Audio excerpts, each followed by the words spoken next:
서론 부분 있습니다. 우리는 지난 시간에 하늘에 속한 모든 신령한 복에 관해 살펴봤습니다. 많은 사람들이 잘못된 관점에서 바라보기 때문에 기독교를 잘못 생각하고 있습니다. 그들은 기독교를 물리적인 관점으로 바라보고 있습니다. 그들은 기독교 신앙이 적극적으로 다른 세상에 속한다는 것을 이해하지 못합니다. 그 결과 많은 사람들이 끊임없이 어려움에 봉착합니다.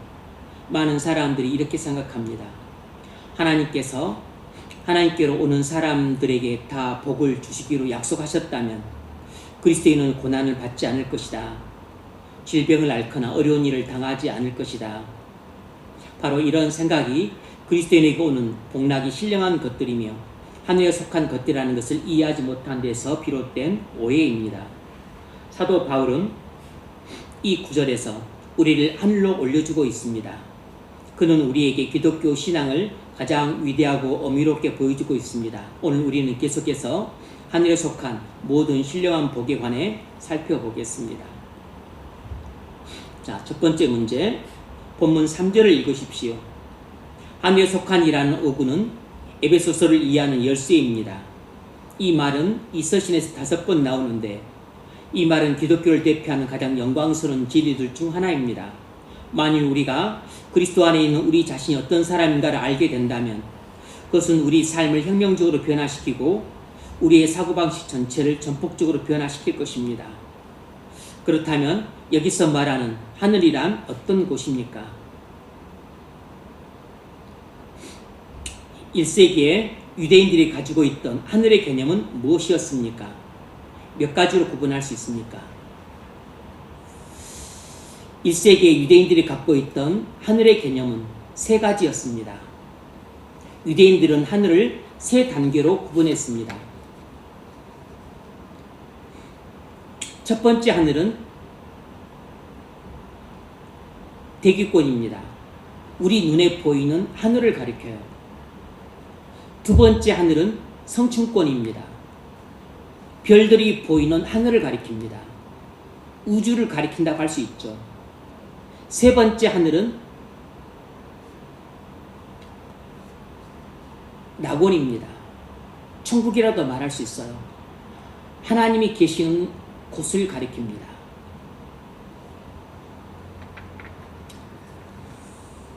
고린도후서 12장 2절을 보면 셋째 하늘 이야기가 나옵니다. 읽어보세요. 내가 그리스도 안에 있는 한 사람을 아노니 그는 14년 전에 셋째 하늘에 이끌려 간 자라. 그가 몸 안에 있었는지 몸 밖에 있었는지 나는 모르거니와 하나님은 아시느니라. 그가 낙원으로 이끌려 가서 말로 표현할 수 없는 말을 들었으니 사람이 가히 이르지 못할 말이로다. 네, 바울은 자신의 체험을 이야기하고 있습니다. 14년 전에 셋째 하늘로 이끌려 올라갔다는 것입니다. 그 셋째 하늘을 바울은 낙원이라고 표현하고 있습니다. 곧 천국을 말하는 거죠.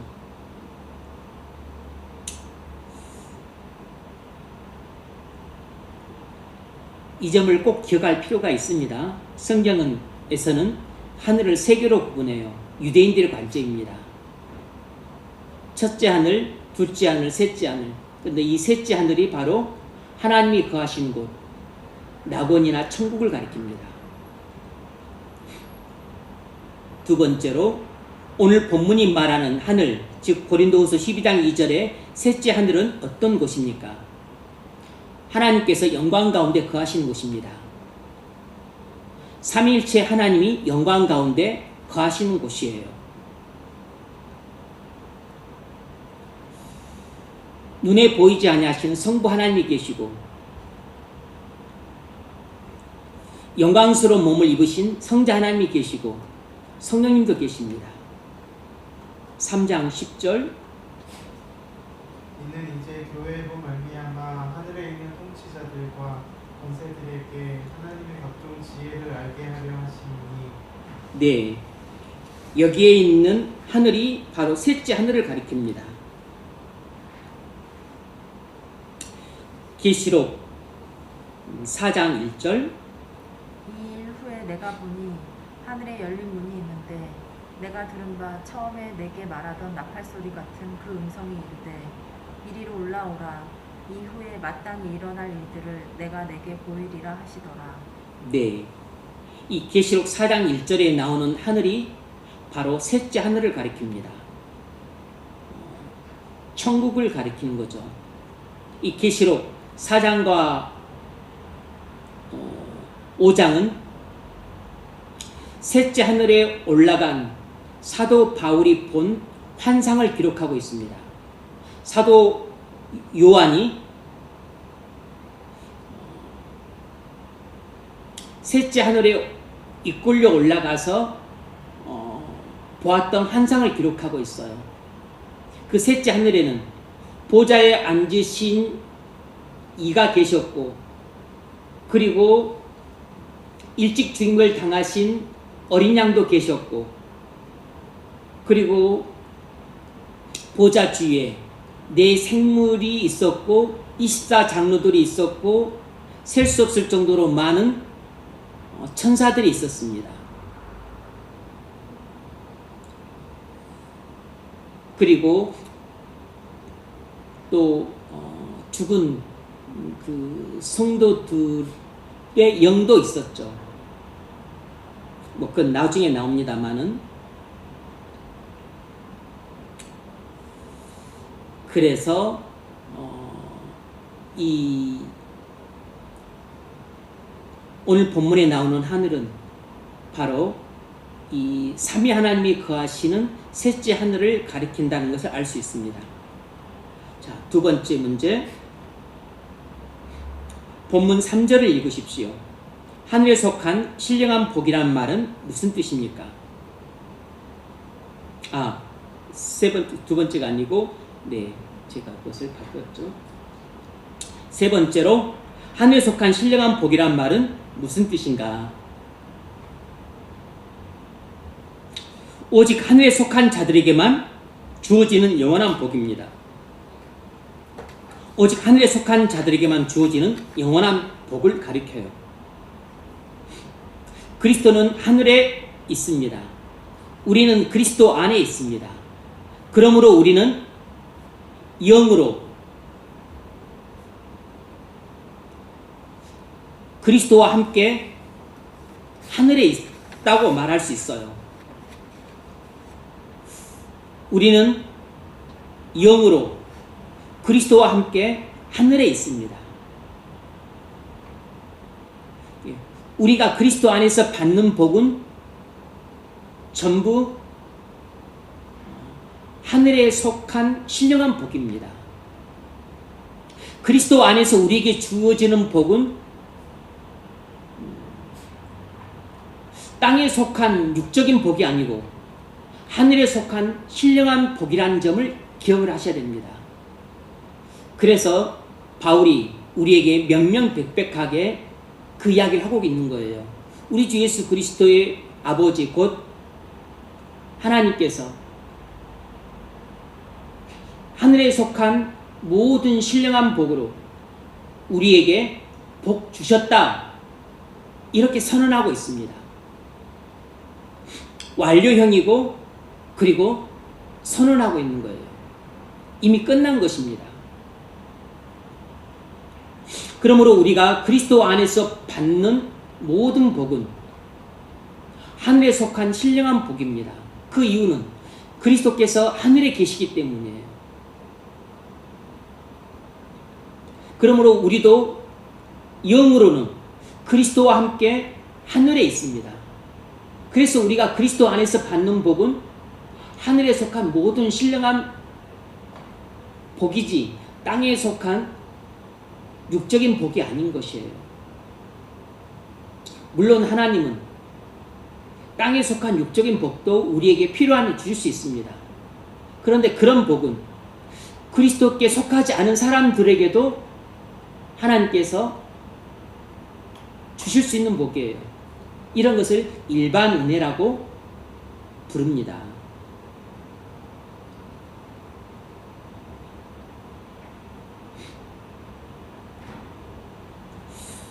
우리가 그리스도에서 누리는 복락들은 전부 하늘에 속한 신령한 복이에요. 우리가 그리스도인으로서 누리는 복은 그리스도 안에서 받는 하늘에 속한 신령한 복입니다.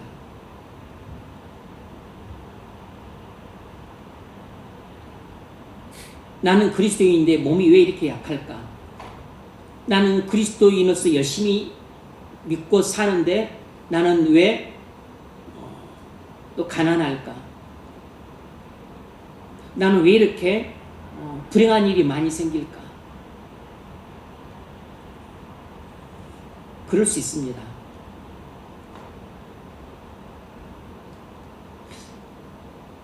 몸이 약하거나 가난하거나 아니면 또 고초를 많이 겪는 것은 하늘에 속한 신령한 복과는 상관없는 것입니다. 우리는 하늘에 속한 신령한 복을 받아도 몸이 약할 수 있고 또 돈이 없을 수 있고 외모가 빈약할 수 있고 그리고 일찍 주실 부모에서 많은 고생을 하면서 힘겹게 인생을 살 수 있어요.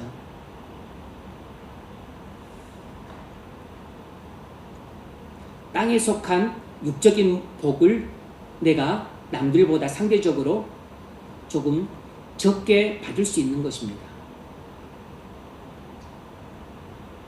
그러나 그리스도인으로서 누릴 수 있는 복을 얼마든지 받을 수 있어요.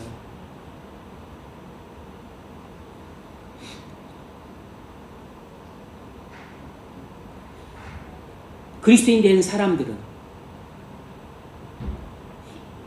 하나님께서 그리스도 안에서 이미 하늘에 속한 모든 신령한 복을 주셨어요.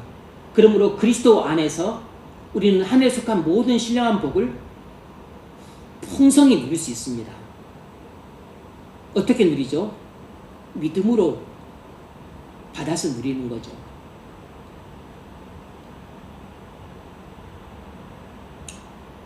그리스도 안에 하늘에 속한 모든 신령한 복을 하나님께서 이미 주셨습니다. 그리고 우리는 그것을 믿음으로 받아 누리는 것이에요.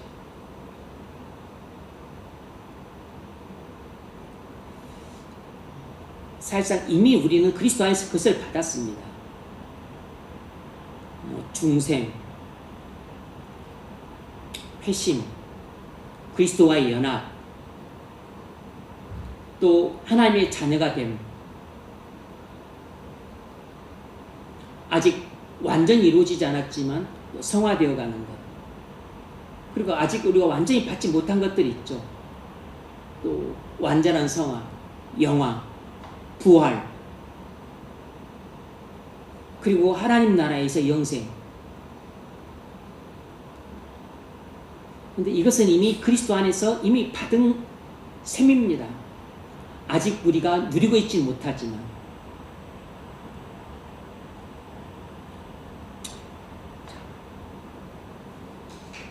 두 번째 문제, 본문 3절을 읽으십시오.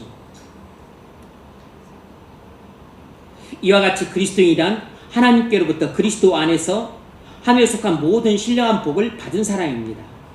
그런 까닭에 우리가 그리스도인이 될 때 우리에게 어떤 변화가 일어납니까? 그리스도인에게 일어난 변화가 무엇이죠? 가장 대표적인 변화는 중생입니다. 획기적인 변화예요. 중생은 우리가 도덕적인 사람이 되거나 착한 사람이 되거나 훌륭한 인격을 갖춘 사람이 되는 것을 뜻하는 게 아닙니다. 중생은 이런 피상적이고 일시적인 변화를 가리킨 게 아니에요. 중생은 근본적인 변화를 가리킵니다. 죄와 허물로 죽었던 우리 영혼이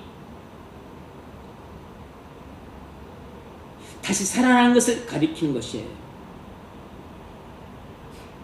하나님이 그리스도를 죽은 자 가운데서 살리시고 하나님 보좌 우편에 앉히셨던 것처럼 이에 상응하는 변화가 그리스도 안에 있는 우리에게 일어난 것입니다. 중생이란 그리스도께서 십자가에서 죽으시고 그리고 3일 만에 부활하셨어요. 우리는 그리스도를 믿고 그리스도와 연합됩니다. 그러면 그리스도께 일어났던 일이 우리에게 똑같이 일어나요. 나의 옛사람은 그리스도와 함께 십자가에서 죽고 나의 새사람은 그리스도와 함께 살아납니다. 믿을 때 내게 이런 중생이 일어나요. 옛사람이 죽고 새사람이 살아나는 것, 이것이 바로 중생입니다.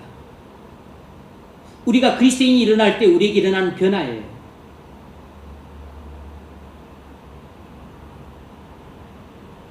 바울은 에베소 교인들이 이런 심오한 진리를 깨닫기를 간절히 바랬습니다. 그래서 이 에베소서 1장 16절로 19절에서 이런 진리를 깨닫기를 바라는 자신의 마음을 피력하고 있어요. 1장 16절부터 19절까지 읽어보세요.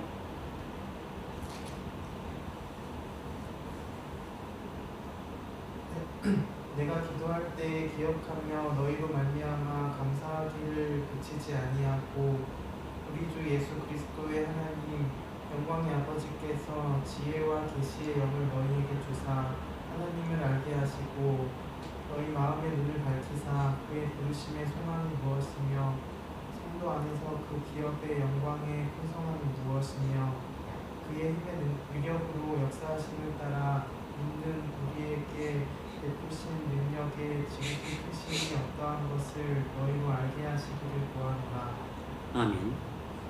그냥 하나님 그러면 되는데 꼭 우리 주 예수 그리스도의 아버지 이런 호칭을 일부러 붙이고 있는 이유는 하나님께서 우리에게 그리스도 안에서 얼마나 놀라운 하늘에 속한 신령한 복을 주셨는가를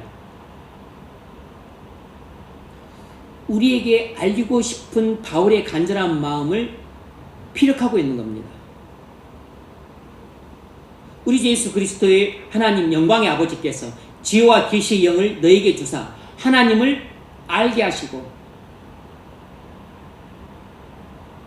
그러니까 너희가 하나님이 어떤 분인지를 알기를 간절히 바란다는 것이에요.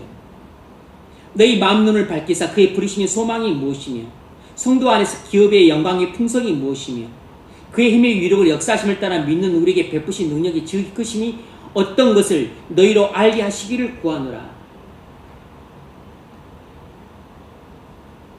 하나님이 그리스도 안에서 우리에게 주신 하늘에 속한 모든 신령한 복이 무엇인지를 똑똑히 알기를 바란다는 것입니다. 중생이란 진리를 알기를 원하신다는 것이에요. 생명 얻는 회개와 그리고 구원 얻는 믿음이 무엇인지를 알기를 원하신다는 것입니다.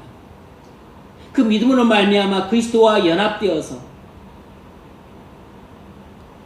하나님의 자녀가 되는 복이 얼마나 큰 복인지 알기 원하신다는 것이에요. 죄 용서를 받는 복, 의롭다함을 받는 복, 그리고 거룩하고 순결해지는 복 뿐만 아니라 이미 영광까지도 받은 것입니다. 아직 내게 나타나지 않았지만 이미 그리스도 안에서 받은 것이에요. 내가 그것을 아직 누리고 있지 못하고 있다고 해서 안 받은 게 아닙니다. 이미 그리스도 안에서 우리에게 이미 주어졌어요. 아직 때가 안 돼서 그걸 내가 누리고 있지 못할 뿐이지.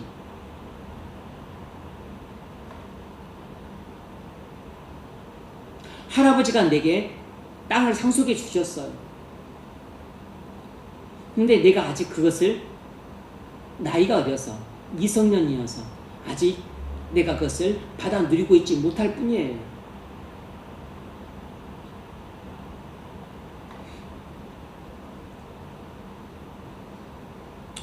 이것이 그리스도에 해당되는 진리입니다. 우리 부패함과 죄악 때문에 우리가 이런 진리를 꽉 붙잡는 것이 어려워요. 우리 부패함과 죄악 때문에 이런 진리를 꽉 붙잡는 것이 어렵습니다. 꽉 붙잡았다가도 시간이 좀 지나면 다시 느슨해집니다. 이것을 꽉 붙잡았었을 때는 믿음이 충만하고 은혜가 충만하고 그리고 용기 백배하고 그리고 담대하고 그리고 죄도 과감히 끊어버리고 또 은혜의 가운데 믿음으로 순종을 아주 그냥 용사처럼 잘하는데 이 진리를 붙들었던 손이 약해지고 놔버리고 버스 손잡이를 놔버리듯이 놔버리면 죄 가운데 휩쓸려 가버립니다. 사단의 미혹에 떠내려 가버려요. 성도라도 그렇습니다. 그래서 오늘 우리가 이 에베소서 공부를 하는 것은 바로 그동안 붙잡지 않았던 이 진리를 꽉 붙잡으라는 것입니다. 옛날에는 붙잡았다가 지금은 놔버렸다면 다시금 오늘 말씀을 듣고 이 진리를 꽉 붙들으라는 것입니다. 이 진리를 꽉 붙들고 놓지 말라는 것이에요.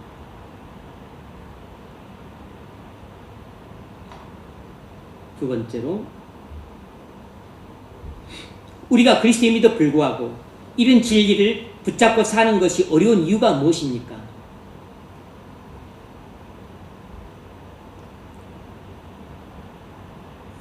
그것은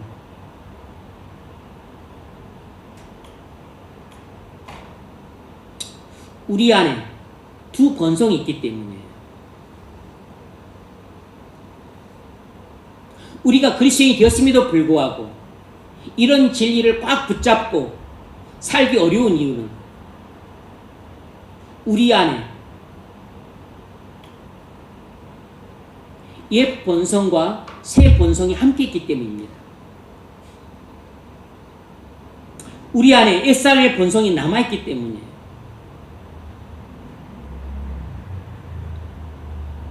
그리스도인은 어떤 본성을 갖고 있는 사람이죠? 그리스도인은 옛 본성과 새 본성을 함께 갖고 있는 사람입니다. 그리스도인은 두 가지 본성을 갖고 있는 사람이에요. 모든 사람은 모태로부터 죄된 본성을 갖고 태어납니다.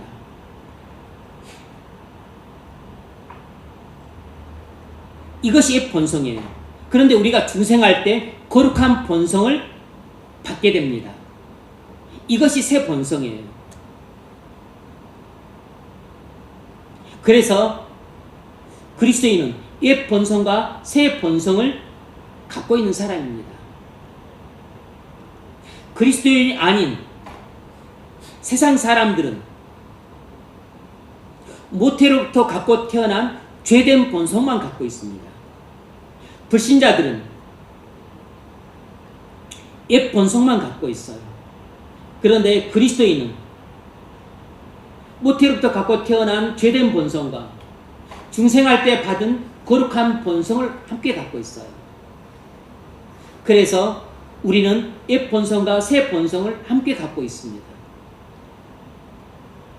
새 본성을 갖고 있음에도 불구하고 옛 본성이 우리 안에 있기 때문에 진리를 꽉 붙들기도 하고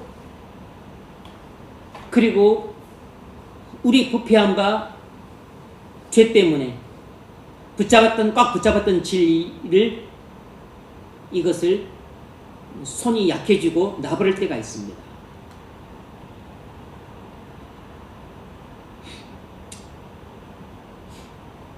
우리가 두 가지 본성을 갖고 있다는 것을 성경은 잘 말해주고 있습니다.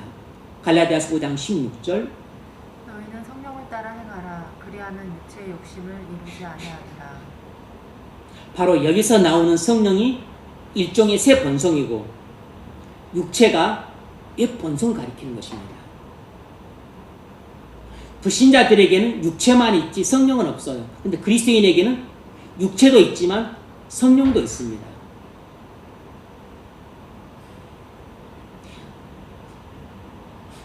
내가 이르노니 너희는 성령을 조차 행하라. 이 말은 다른 말로 바꾸자면 그리하면 육체 욕심을 이루지 아니하리라. 이것을 다른 말로 바꾸자면 그리스도인인 너희는 새 본성을 따라 살아라. 그리하면 옛 본성의 지배를 받지 아니하리라. 이런 뜻인 것이에요. 너희는 성령을 좇아 행하라. 그리하면 육체의 욕심을 이루지 아니하리라.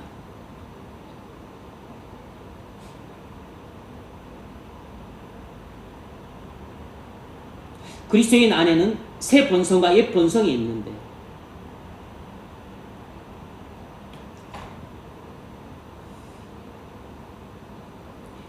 원리적으로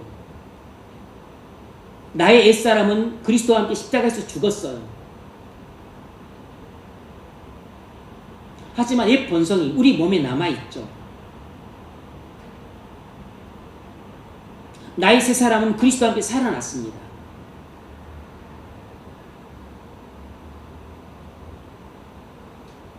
그래서 그리스도인에게는 이제 새 본성이 주도적인 본성이고 옛 본성은 그리스도인 되기 전처럼 힘을 쓰지 못해요. 하지만 우리 몸속에 남아있을 뿐만 아니라 아직까지도 강력합니다. 그리고 얼마든지 옛 본성이 우리 새 본성을 누르고 나를 지배할 수 있어요. 그리고 누르고 나로 하여금 옛 본성을 따라 살게 만들 수 있어요. 원리적으로는 새 본성이 주도적인 본성이지만 우리가 이런 진리를 붙드는 믿음이 약해지면 옛 본성이 예전 습관을 따라서 예전에 왕노를 했던 것처럼 다시 왕노릇하려고 하는 것입니다. 그러니까 이 습관을 따라 옛 본성이 다시 나를 지배하려고 할 때 그것을 강력하게 저지를 해야 돼요. 그리고서 새 본성을 따라서 행동을 해야 됩니다. 이건 그리스도인이 믿음으로 순종하느냐 하지 않느냐에 따라서 결정이 되는 것이에요.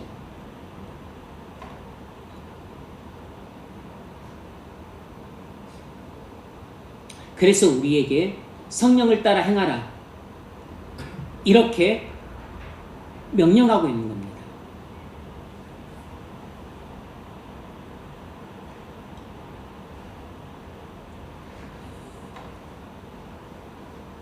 고린도 전서 2장 14절 옛 본성만 갖고 있는 사람을 육에 속한 사람이라고 불렀고 옛 본성과 함께 새 본성을 갖고 있을 뿐만 아니라 새 본성을 따라 살아가는 사람을 신령한 자라고 지칭하고 있어요. 읽어보세요. 육에 속한 사람은 하나님의 성령의 일들을 받지 아니하나니 이는 그것들이 그에게는 어리석게 보이니요 그는 그것들을 알 수도 없나니 그러한 일은 영적으로 분별되기 때문이라. 네. 육에 속한 사람은 이 말은 옛 본성의 지배를 받는 사람은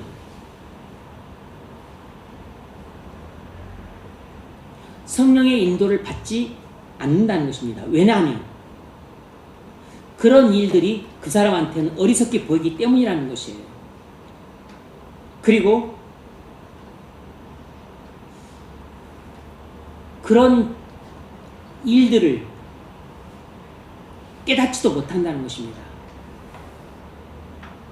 그리고 그런 영적인 분별력도 없다는 것이에요.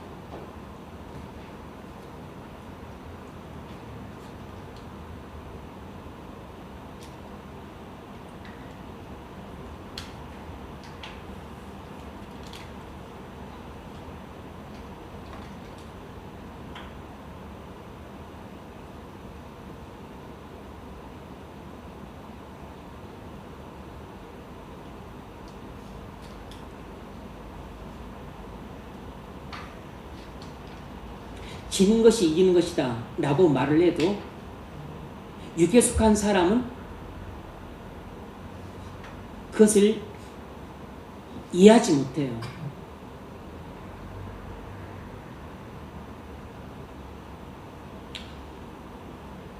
죄로부터의 자유를, 종을 섬기는, 종으로 섬기는 자유로 쓰라는 말을 이해하지 못합니다. 그리고 그것이 진정한 자유라는 것을 분별하지 못해요. 그리고 그렇게 할 수 있는 능력도 없습니다. 하지만 신령한 자는 달라요. 새 본성을 갖고 있을 뿐만 아니라 새 본성을 지배를 받으며 살고 있는 사람은 이와는 전혀 다릅니다. 이것을 이해할 뿐만 아니라 그리고 분별할 수도 있고 그리고 실제로 그렇게 살아갑니다. 15절 신령한 자는 모든 것을 판단하나 자기는 아무에게도 판단을 받지 아니하느니라. 아멘. 그래서 그리스도인은 불신자를 이해하지만 불신자는 그리스도인을 이해하지 못합니다. 왜냐하면 불신자는 옛 본성만 갖고 있고 그리스도인은 옛 본성과 함께 새 본성도 갖고 있기 때문에, 그래서 옛 본성만 갖고 있는 사람들이 어떻게 생각하고 어떻게 분별하고 그리고 무엇을 할 수 있고 없는지를 알기 때문에 그리스도인은 불신자를 이해하지만 불신자는 그리스도인을 이해할 수가 없는 것이에요. 마치 어른이 얘를 이해하는 것처럼 이해하고 얘가 어른을 이해할 수 없는 것처럼 이해를 잘 못하는 것입니다.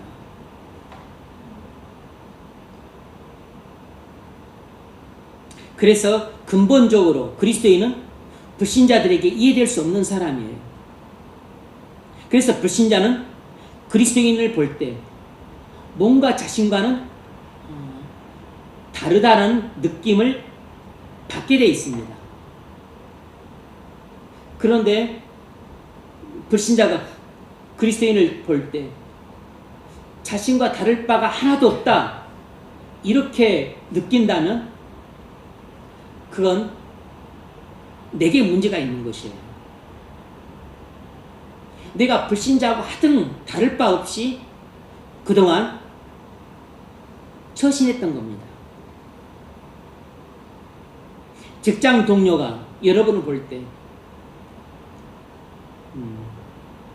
자신과 다를 바가 하나도 없다고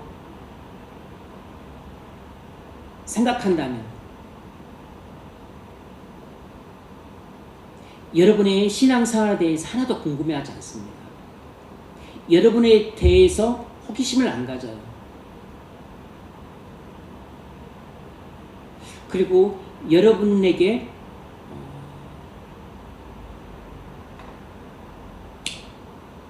가까이 하려고 하지도 않습니다. 여러분에게 어떤 기대를 안 가져요. 교회는 다닌다고 하지만 나와 똑같은 놈이라 생각합니다.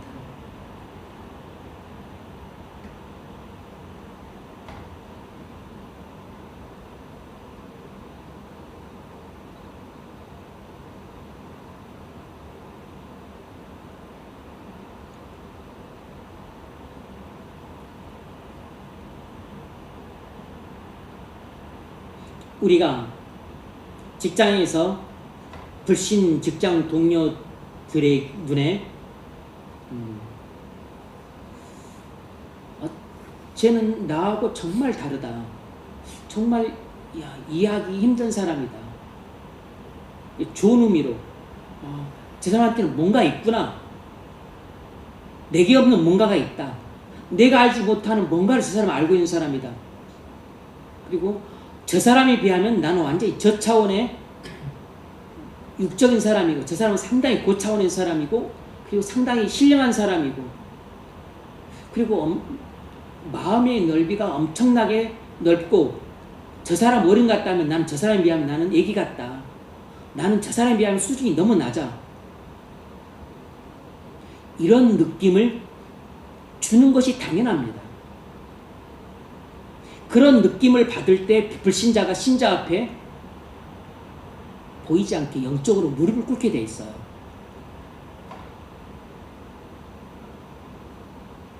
영적으로 딱 굴복을 하게 되면 전도는 식은 죽 먹기입니다.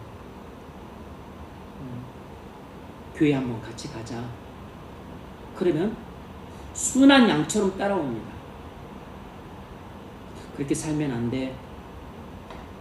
이제 앞으로 교회 다녀야지. 그러면 아무 소리 못 합니다. 속으로 막 꿍시렁, 뭐 내 예전에 교회 가봤는데 영 아니었어. 가서 누구도 교회 다니고 하는데 아닌 것 같아. 겉으로는 막 그렇게 또 안 다닌다고 그렇게 막 방음막을 치더라도 이미 마음의 방음막은 무너졌어요.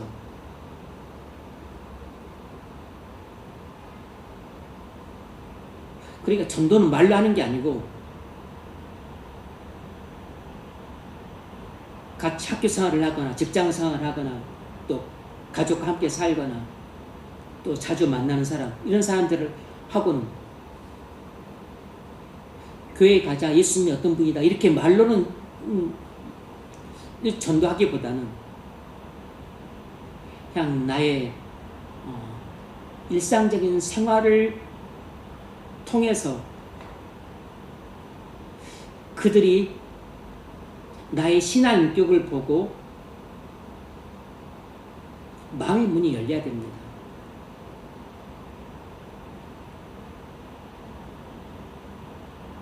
그래서 저 사람은 나하고 너무 달라.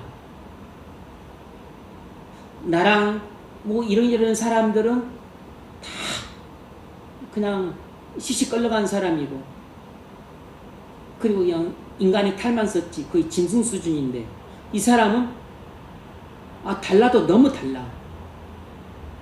그럼 완전히 다르게 보입니다. 근데 사람은 그런 이야기 겉으로 안 해요. 마음속으로만 생각합니다. 마음속으로만. 근데 그런 생각이 들 때 이미 마음의 장벽은 무너졌어요. 그리고 그런 느낌을 받을 때 이미 그 사람한테 영적으로 무릎을 꿇은 것이에요.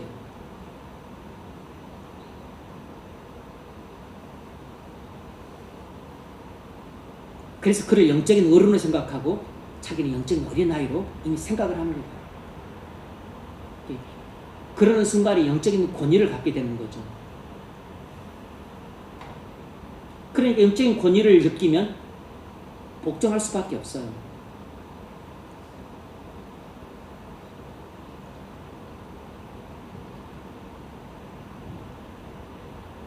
그래서 우리의 신앙이 좀 든든해져서 마음도 넓어지고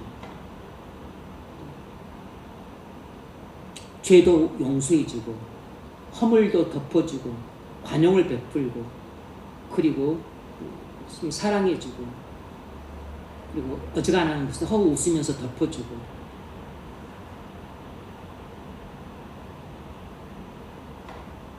그리고 주변 사람들도 따뜻하게 잘 챙겨주고 불쌍히도 주고 긍휼히도 주고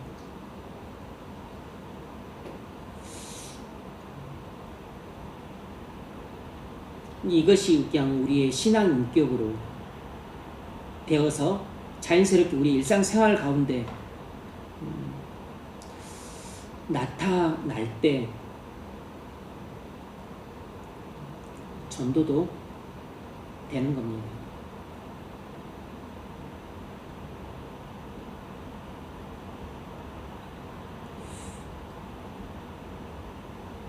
우리가 전도를 하려면 신령한 자가 되어야 돼요.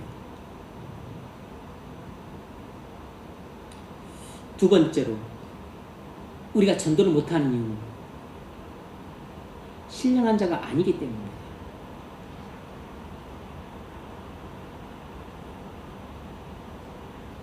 그리스도인 아닌 사람은 옛사람에 불과합니다. 그러나 그리스도인은 옛사람이 죽고 새사람이 되었습니다. 그 까닭에 그리스도인 안에는 무슨 일이 일어납니까? 그리스도인은 옛사람이 죽고 새사람이 된 사람이에요. 그리스도인에는 어떤 일이 일어나는가? 그리스도인 안에는 늘 싸움이 일어나요. 옛사람과 새사람 사이에 늘 싸움이 일어납니다. 옛사람과 새사람 사이에, 다시 말하면 옛 본성과 새 본성 사이에 늘 갈등과 긴장이 있습니다.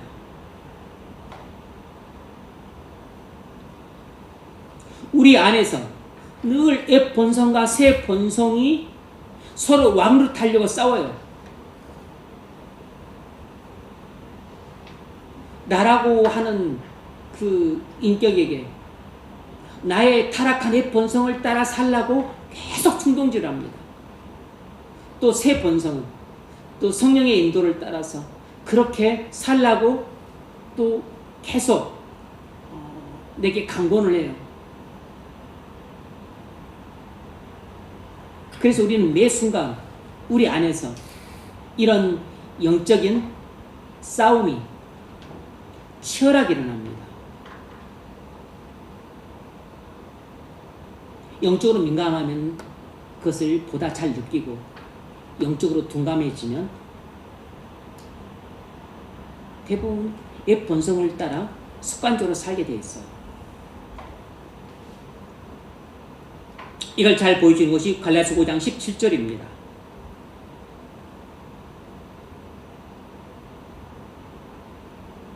읽으세요. 육체의 소욕은 성령을 거스르고 성령은 육체를 거스르나니 이 둘이 서로 대적함으로 너희가 원하는 것을 하지 못하게 하려 함이니라. 육체의 소욕은 성령을 거스르고 성령은 육체를 거스르나니 이 둘이 서로 대적함으로 너희가 원하는 것을 하지 못하게 하려 합니다. 육체는 옛 본성, 성령은 새 본성을 가리킵니다.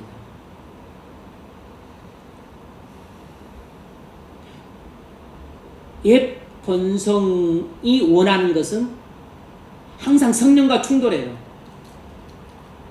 또 성령이 원하는 것은, 또 새 본성이 원하는 것은 옛 본성과 을 거스르는 것이에요. 그러니까 새 본성이 원하는 바는 옛 본성이 싫어하는 것이야. 그래서 힘들어. 근데 은혜 충만할 때는 새 본성을 따라 살기 쉬운데 은혜가 기갈이 되면 새 본성을 따라 사는 게 힘들어요. 은혜가 기갈이 되면 메마르고 그리고 냉랭해지게 되면 그때는 옛 본성이 기승을 부리고 옛 본성이 힘을 얻어서 옛 본성이 이제는 새 본성을 짓밟고 본인이 왕노릇을 하려고 해요. 그래서 그리스도인임에도 불구하고 마치 불신자처럼 생각하고 말하고 행동을 합니다. 그러니까 우리 마음에 주의 왕노릇을 옛 본성이 하게 되면 불신자 같고 새 본성이 하게 되면 신령한 그리스도인 같습니다. 옛 본성이 용서하려고 할 리가 없죠. 새 본성이 용서하려고 하고 옛 본성은 복수하고 싶어요. 아주 통쾌하게 복수하고 싶어한다. 옛 본성은 미워하고 싶어한다고. 근데 새 본성이 사랑하라고 말을 하는 거죠.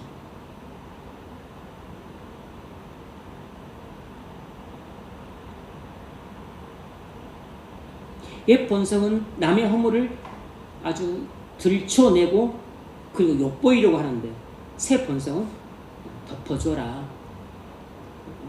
말하지 말아라, 이렇게 말을 한다고.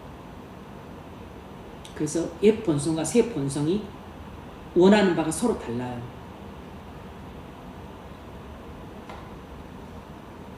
새 본성은 처음 온 사람에게도 낯선 사람에게도 그리고 나에게 별 호감 갖지 않는 사람한테도 친절하게 대하라고 그렇게 인도를 하는데 옛 본성은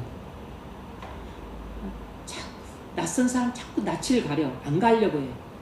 그리고 또 자기가 불편한 일, 싫어하는 일을 안 하려고 그래.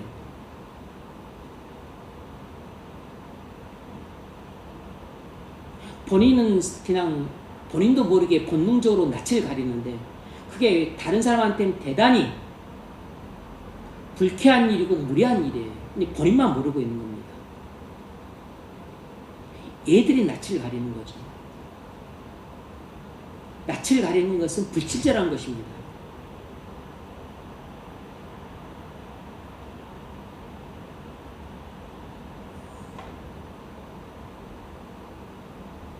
가서 설레발을 치라는 얘기가 아니고 따뜻하게 대하고 친절하게 인사하고 안내할 것 안내하고 그리고 그 사람이 혹 또 외로워하지 않을까 혹 심심해하지 않을까 혹 멋져가지 않을까 그런 것들을 다 두루 생각하면서 배려해 주는 거죠. 그게 친절이잖아요.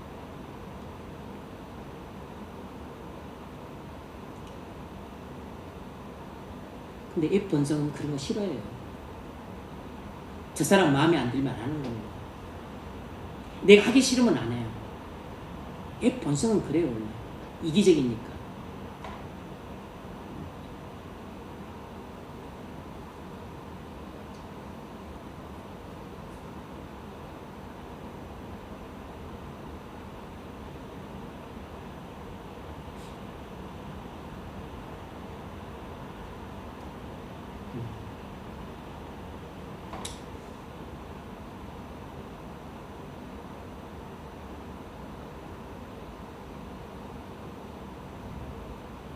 네, 고린도전서 2장 14절 읽었나요?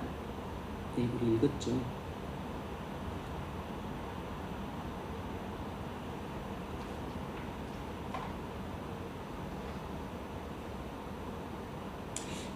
로마서 7장 21절. 그러므로 내가 하는 법을 깨달았노니 그 선을 행하기 원하는 나에게 나도 함께 있는 것입니다. 그러므로 내가 한 법을 깨달았노니 곧 선을 행하기 원하는 나에게 악이 함께 있는 것이로다.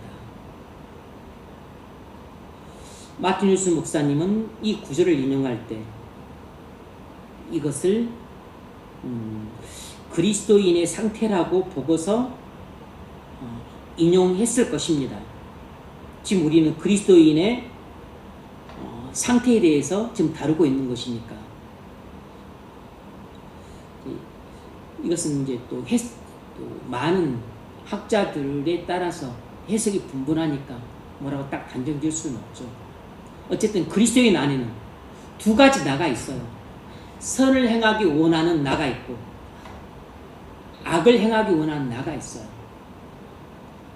그러니까 이기적인 나가 있고 그리고 이타적인 나가 있습니다. 그냥 내 편한 대로 나 하고 싶은 대로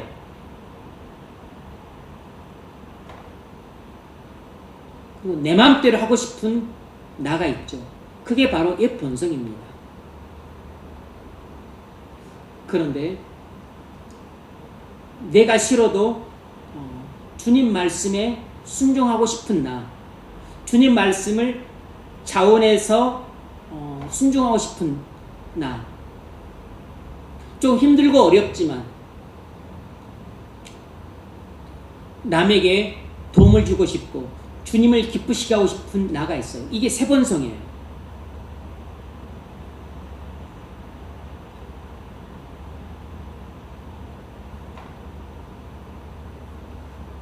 모든 그리스도인 안에는 이 두 가지 본성이 있습니다.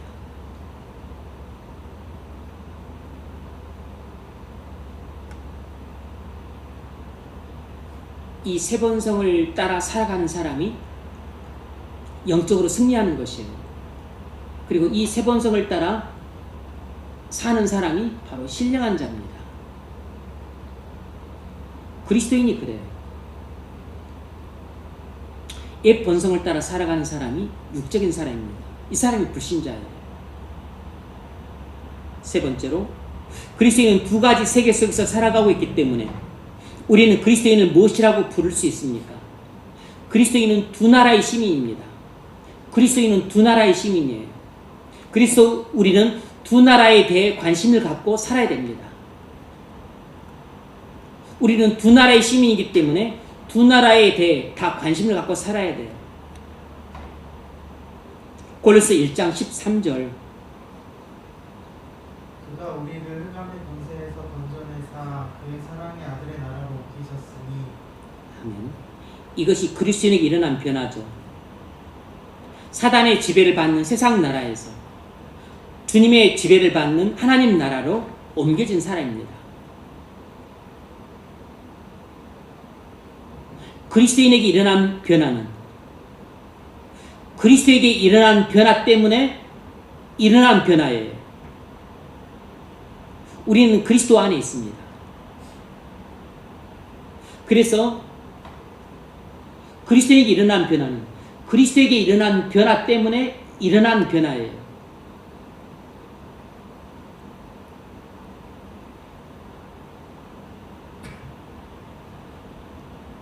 그리스도께서 이 세상을 이기셨어요. 이 세상을 정복하고 하나님 나라를 세우셨습니다. 우리는 그리스도 안에 있어요. 그래서 그리스도께서는 우리를 이 흑암의 권세에서 건져내서 당신이 왕으로 통치하는 하나님 나라로 옮기셨어요. 하지만 우리는 영으로는 옮김을 받았는데 아직 우리 몸은 이 흑암의 권세가 지배하는 세상 나라에 살고 있어요. 그래서 우리는 부득불 두 가지 시민입니다. 이 세상 나라의 시민이면서 동시에 하늘나라의 시민이에요. 그러면 우리는 두 가지 국민으로서의 의무를 다해야 됩니다.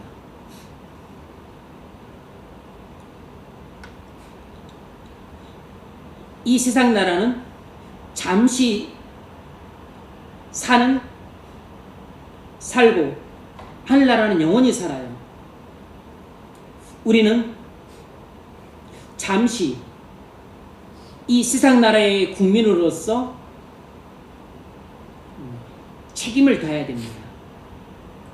근데 궁극적으로 우리는 저 하늘나라에서 영원히 살아요.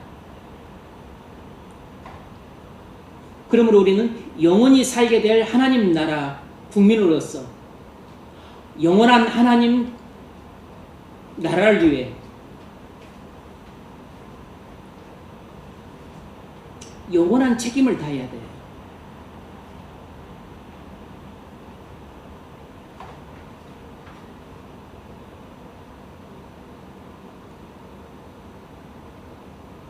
꼭 산술적으로 이야기하자면 우리가 사는 기간에 비례해서 그 책임과 의무를 다하면 됩니다.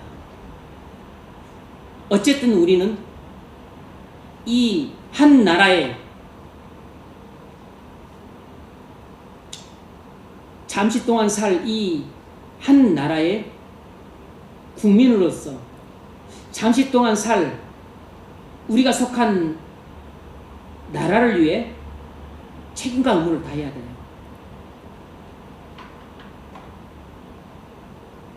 우리는 영원히 살 천국 국민으로서 영원히 살게 될 천국을 위해 우리의 책임과 의무를 다해야 됩니다.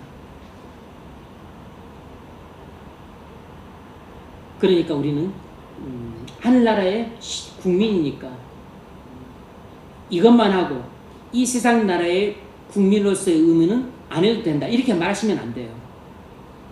이 세상 나라의 국민으로서의 의무도 잠시 동안 살지만 충실하게 해야 됩니다.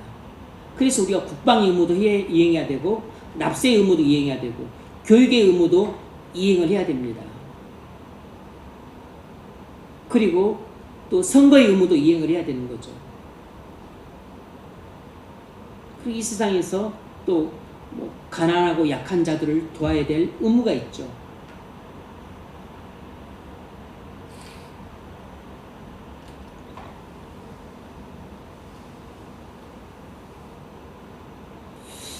첫 번째 문제, 그리스도인은 이 세상에 대해서 일체의 관심을 갖지 말아야 됩니까? 아닙니다.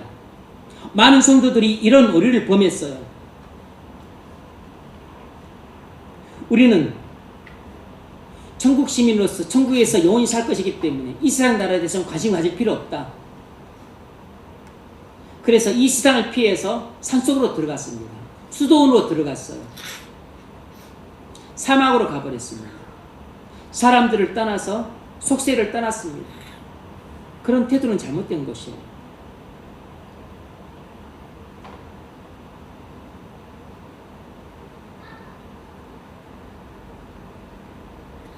하나님은 천국만 통치하시는 것이 아니고 이 세상도 통치하십니다. 이 세상의 각 나라를 통치하시고 각 나라의 정부를 통치하고 계세요. 흑암의 권세가 지배하긴 하지만 그러나 본질적으로는 또 사단 배후에 하나님이 근본적으로 통치를 하고 계세요. 국가와 정부가 하나님이 우리에게 주신 은사잖아요. 그러므로 하나님이 통치하시는 내가 살고 있는 나라 그리고 이 정부 그리고 내가 살고 있는 나라의 국민으로서 당연히 하나님이 우리나라를 통치하고 계시므로 나라의 질서와 안녕을 위해서 국민으로서 의무를 다해야 되는 겁니다. 그래서 국방의 의무도 해야 되고 납세의 의무도 이행을 해야 되고 그리고 교육의 의무도 이행을 해야 되고 그리고 선거의 의무도 이행을 해야 되고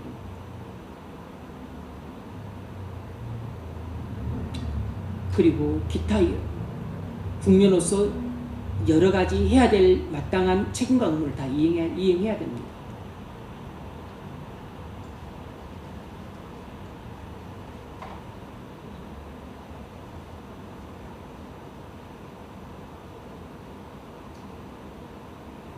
근데 거기서만 멈추면 안 되고 궁극적으로 우리는 영원한 하나님 나라의 시민이기 때문에 영원한 하나님 나라의 국민으로서 영원한 책임을 다해야 됩니다. 두 번째로 바울은 2장 6절에서 이상하게 들리는 진술을 하고 있습니다. 우리가 지금 이 순간에 그리스도 안에서 하늘에 앉아 있다는 것입니다. 2장 6절 읽어보세요. 또 함께 일으키사 그리스도 예수 안에서 함께 하늘에 앉히시니. 네, 여러분 이 구절 읽을 때 선뜻 이해가 안 됐을 겁니다. 우리가 지금 셋째 하늘에 있습니다. 지금 그 뜻이에요. 우리가 지금 셋째 하늘에 있다는 것입니다. 바울은 우리가 그곳에 가게 될 것이라고 말하지는 않았어요. 그런데 우리가 거기 있다고 말합니다. 셋째 하늘에 있다는 것이에요. 지금 우리는 이 세상에 살고 있는데 동시에 지금 우리가 어떻게 하나님 보좌 옆에 앉아 있을 수 있습니까? 이게 사실입니까? 놀랍게도 이게 사실입니다. 영광스럽게도 사실이에요. 우리는 지금 이 순간에 영으로는 그리스도와 함께 하나님 보좌 우편에 앉아 있습니다. 영으로는. 그런데 몸으로는 지금 이 순간 이 세상에 살고 있어요. 우리 몸은 이 지상에 있지만 우리는 영으로는 셋째 하늘에 있습니다. 이것이 그리스도 안에 있는 사람에게 일어나는 신비로운 일이에요. 몸은 이 지상에 있지만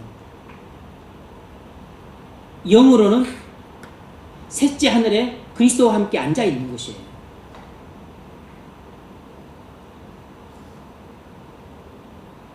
그러므로 우리가 나중에 부활해서 영광스러운 몸을 입게 되면 당연히 우리의 영과 합쳐져서 셋째 하늘에 거하게 되겠죠.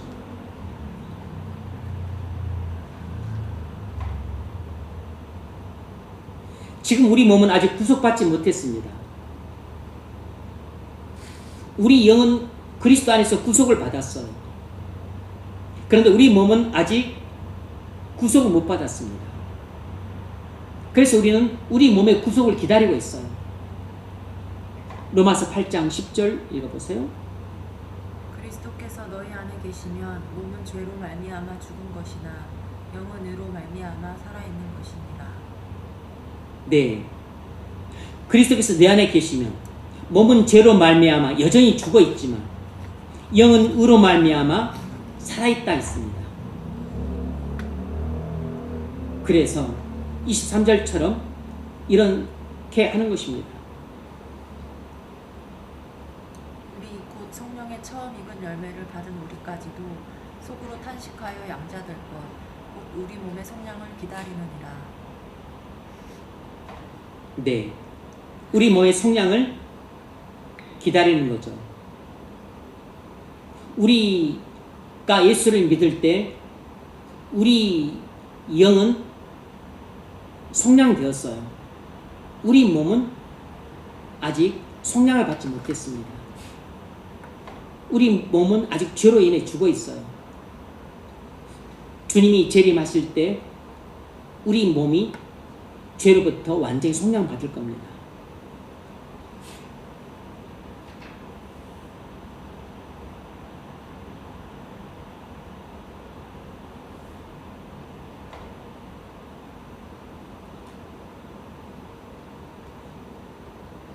나는 그리스도 안에 있기 때문에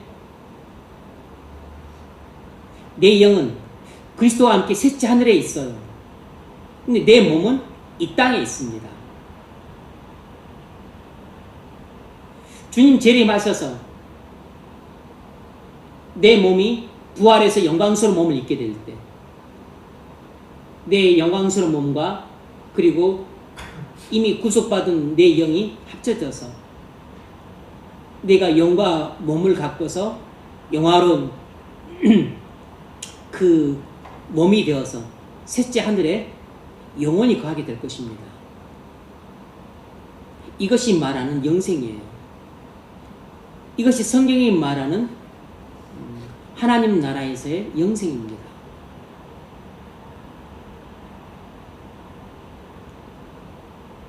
우리가 죽으면 육체는 썩고 영은 셋째 하늘 낙원에서 주님과 함께 거하게 됩니다.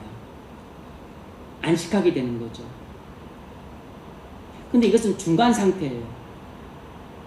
아직 영생의 상태는 아닙니다. 성경이 말하는 영생,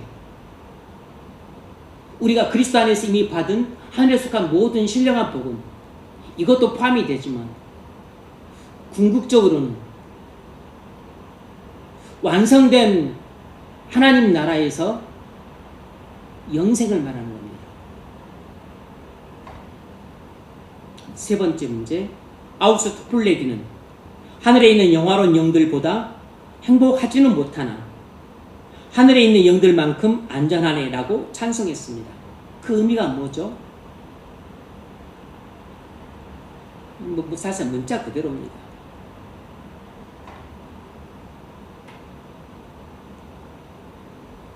이미 하늘로 가서 주님과 함께 거하는 성도들은 우리보다 행복합니다. 이미 하늘로 가서 주님과 함께 거하는 성도들은 지금 이 땅에 살고 있는 우리보다 무한 행복해요. 그것은 우리가 이 세상에서 죄의 짐을 지고 있기 때문입니다. 그들은 모든 죄의 짐을 내려놓고 안식하고 있기 때문이에요.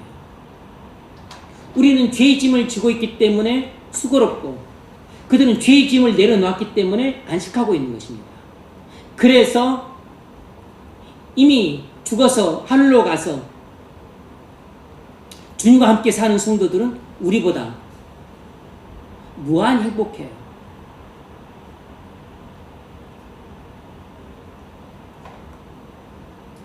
이 세상을 떠난 성도들은 더 이상 육체 안에서 죄와 싸울 일이 없습니다. 죄로부터 완전히 구원받았어요. 그러나 우리는 여전히 몸을 갖고 있기 때문에 몸 안에 있는 죄와 이 땅에 사는 날 동안은 끊임없이 싸워야 돼요. 그래서 죄의 짐을 지고 있기 때문에 우리에겐 참된 평안이 없는 것입니다. 참된 기쁨이 없어요. 늘 수고로운 것입니다. 그래서 지금 이 땅에 살고 있는 성도인 나는 이미 죽어서 저 하늘로 가서 주님과 함께 거하는 성도보다 더 행복하지는 못해요. 하지만 놀라운 것은 이미 죽어서 주님과 함께 하늘에서 거하는 성도만큼이나 비록 내가 이 땅에 살고 있지만 주님과 동행하는 나는 똑같이 안전해요. 비록 내가 하늘에 있는 성도만큼 행복하지 못하지만 하늘에 있는 성도만큼은 안전해요. 그 놀라운 진리를 아우구스토 토플레디가 찬송하고 있는 것이에요.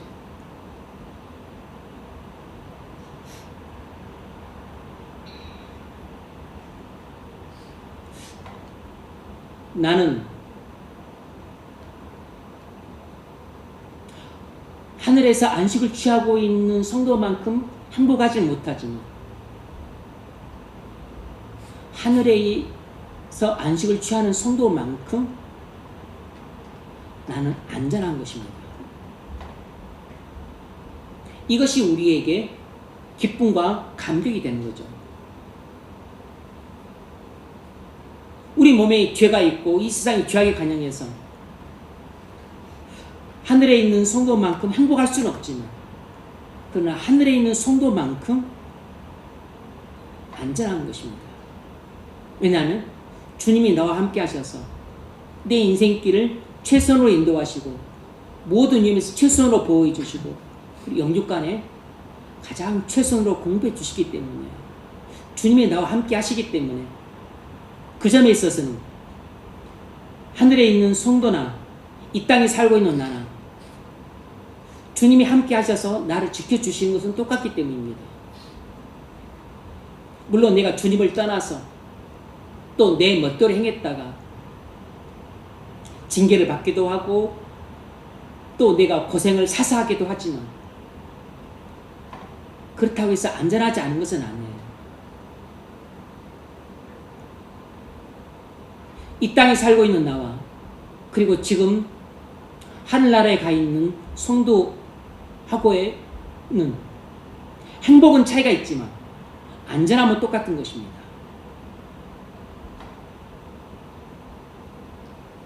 이 진리가 우리에게 말할 수 없는 위로가 돼요.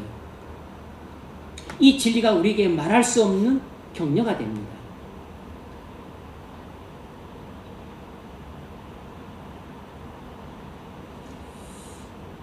히브리서 12장 22절 읽어보세요. 그러나 너희가 있는 곳은 시온산과 살아계신 하나님의 도성이 하늘의 예루살렘과 천만 천사와 하늘에 기록된 장자들의 부인과 교회와 만민의 심판자이신 하나님과 이 온전하게 된 의인의 영들과 새 언약의 중보자이신 예수와 및 아벨의 피보다 더 나은 것을 말하는 피뿐이라.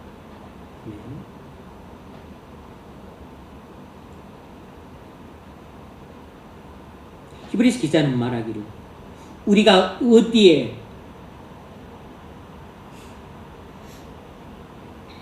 이미 이르렀다고 말하고 있습니까? 시온산에 이르렀다는 것입니다. 이건 예루살렘 산을 말하는 게 아닌 거죠. 살아계신 하나님의 도성에 이르렀다는 것이에요. 하늘의 예루살렘에 이미 그리스도 안에서 도착했다는 것입니다.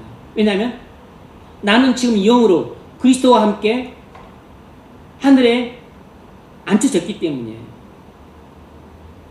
그래서 그 많은 천사들과 하늘에 기록된 장자들의 모임과 교회와 그리고 만민의 심판자이신 하나님과 온전하게 된 의인의 영들과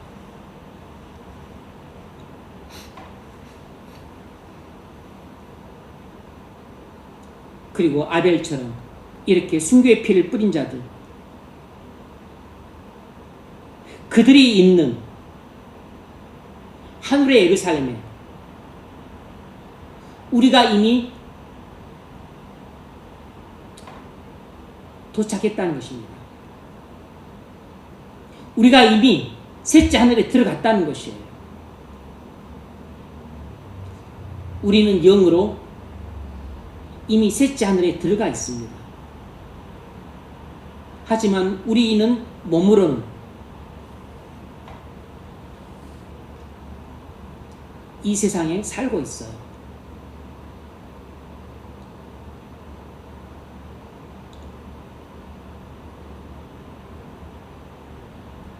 그래서 그리스도인은 두 나라 국민으로 살기 때문에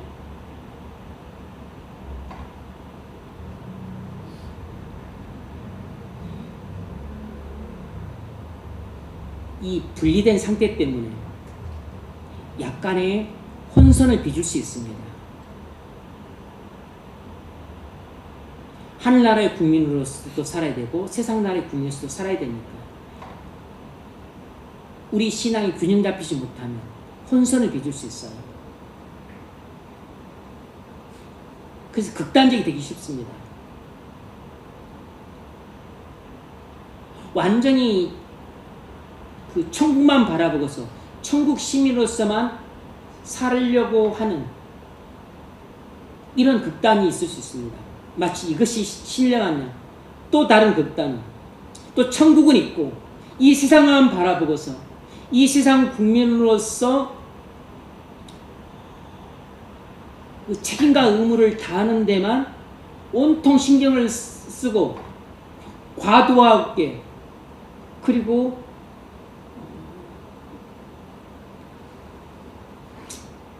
너무 극단적으로 이 세상의 국민으로서 책임과 의무를 다하는 데만 신경을 쓰며 살 수 있습니다.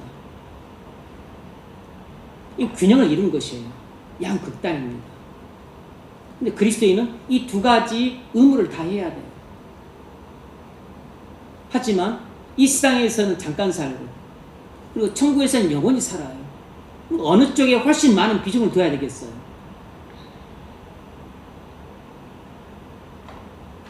그 비중 차이가 너무 큰 것입니다. 그렇다고 해서 이 세상에서의 삶에 대해서 관심 갖지 말라는 게 아닙니다. 근데 그 관심도가 천국에서 영원히 살 것에 비하면 너무 짧기 때문에 관심을 이 천국에서 영원히 살 것을 준비하는데 훨씬 많이 돼야 되는 거죠.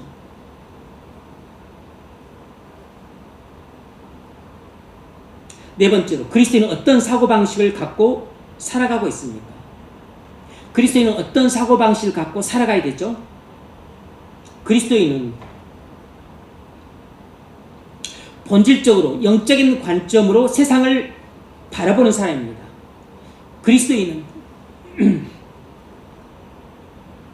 본질적으로 영적인 관점으로 세상을 바라봐야 합니다.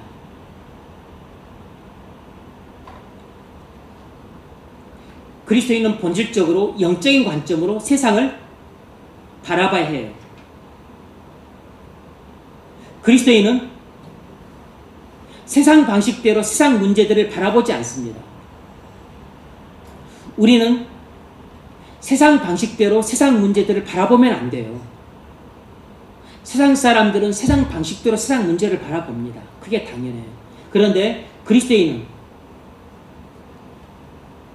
세상 방식대로 세상 문제를 바라보면 안 되고 영적인 관점으로 세상 문제들을 바라봐야 됩니다. 우리는 하늘에 섞여 있기 때문에 모든 것을 다르게 봅니다. 우리는 모든 것을 영적인 입장에서 바라봐야 돼요. 그리스도인은 이 세상을 영적인 관점으로 바라보고 영적인 사고방식으로 생각해야 됩니다.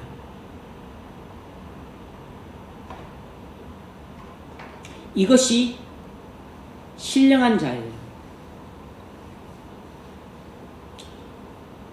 그리스도인이면서도 이 세상을 영적인 관점으로 바라보지 않고 육적인 관점으로, 물리적인 관점으로, 이 세상적인 관점으로만 바라보고 해석하고 판단한다면 그건 그리스도인이 아니고 세상 사람인 겁니다.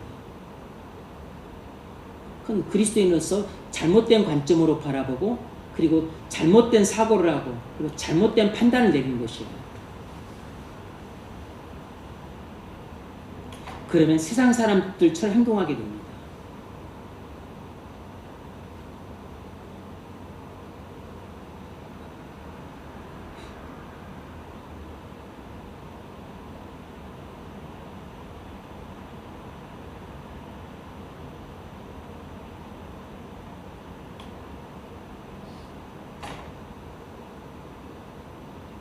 일본이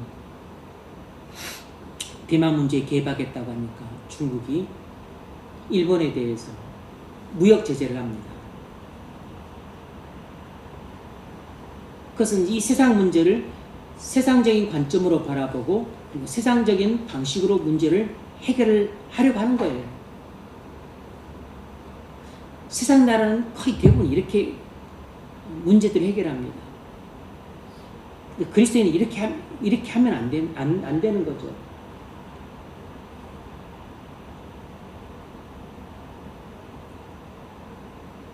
누가 내게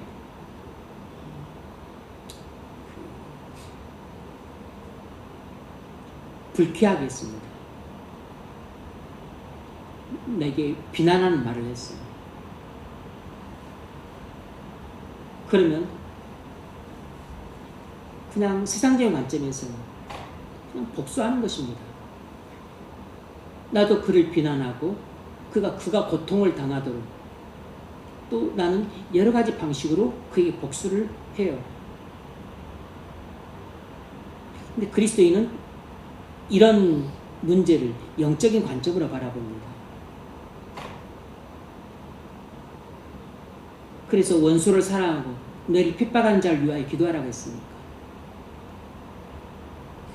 그렇게 나를 비난하는 사람을 위해서 기도하는 거죠. 그리고 그를 사랑하는 마음으로 그는 내게 욕을 했지만 나는 그를 축복하는 것입니다. 아니면 좋게 말을 하고 그리고 굳이 만약 그가 한 일에 대해서 하나님이 굳이 꼭 심판을 하기를 원하신다면 알아서 하나님이 심판을 하실 것이에요. 복수는 하나님 손에 달려있는 거니까 하나님께 맡기면 돼요.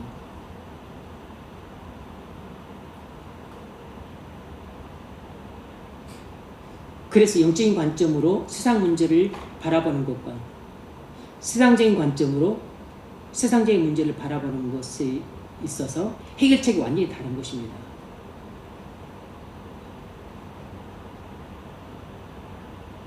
첫 번째로 전쟁을 두 가지 관점에서 볼 수 있습니다. 어떻게 볼 수 있을까요?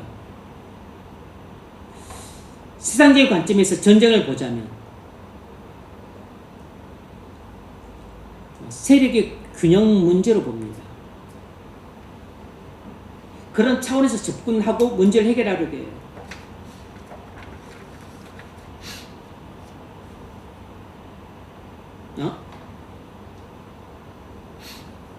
대만 문제에 개입한다고 우리의 하나의 중국 원칙을 훼손했어? 그래? 그럼 본때를 보여줘야지.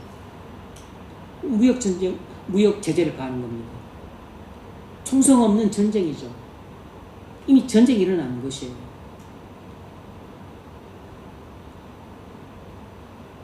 그렇게 해서 자신의 힘을 과시합니다. 힘으로 제재를 해요.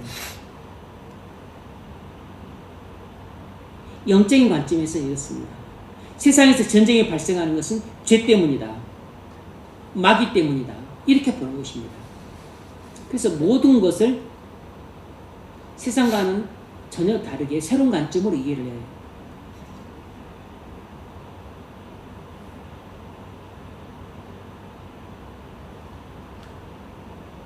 누군가가 내게 비난하고 그리고 악담을 했어요. 이건 죄 때문인 거죠. 그리고 마귀에게 미혹을 당한 것입니다. 그 사람이. 그럼 내가 상대해야 될 것은 죄의 종으로 타고 있는 그 사람이 아니고 그 사람 속에 역사하는 죄고 그 사람을 미혹하는 마귀를 상대하고 있는 것이에요. 우리의 싸움은 혈과 육을 상대하는 것이지 우리의 싸움은 혈과 육을 상대하는 것이 아니고 정사와 권세와 이 세상 어둠의 주관자들과 하늘에 있는 악의 영들을 상대하는 것입니다.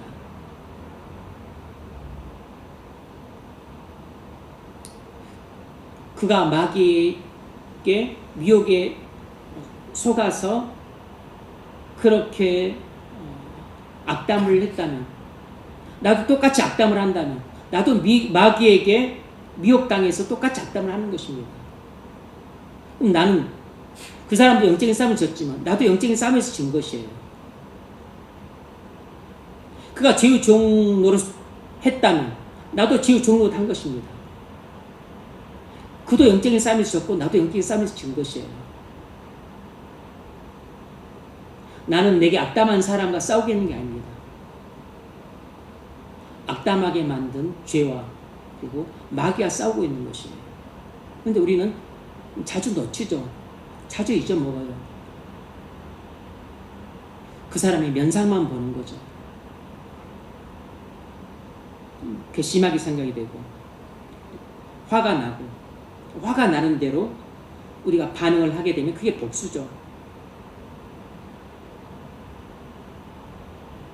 알면서도 우리가 자주 번번이 넘어집니다. 왜냐하면 이런 진리를 붙잡는 손이 자꾸 약해지기 때문이에요. 나의 부패함 때문에 약해집니다.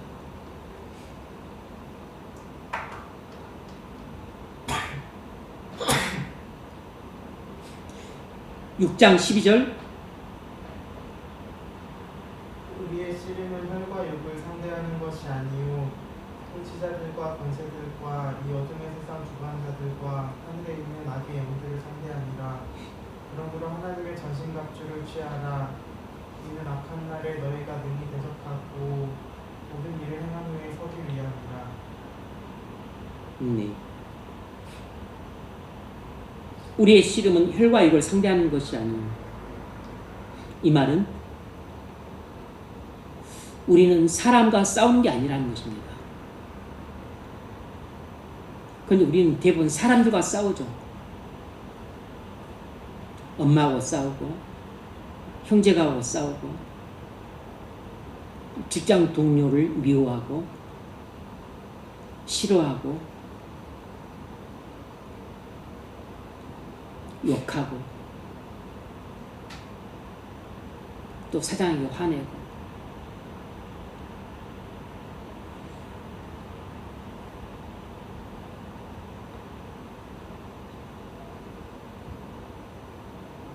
우리가 싸우는 것은 실제로 싸우는 것은 영입니다.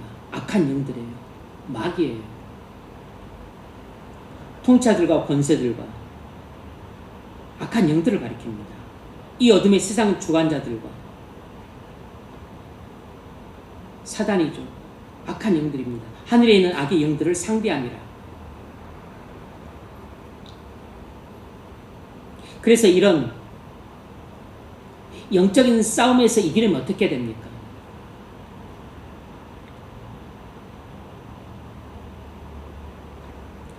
죄에게 지지 않고 마귀에게 지지 않고 악한 영들에게 지지 않고 악한 영들의 유혹을 이기고 마귀의 미혹을 간파해서 물리치려면 어떻게 됩니까? 하나님의 전신갑주를 입어야 돼요.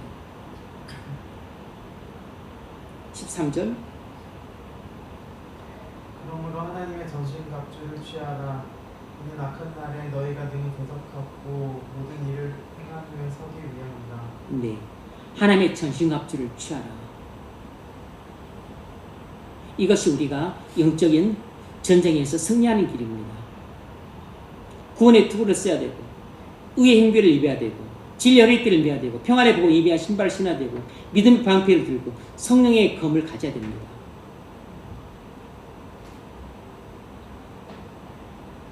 그런데 이렇게 제대로 무장한 사람들이 적기 때문에 사단과 악한 영들과 싸워야 되는데 이것들은 보지 못하니까 맨날 사람과 싸웁니다. 혈과 육과 싸워요.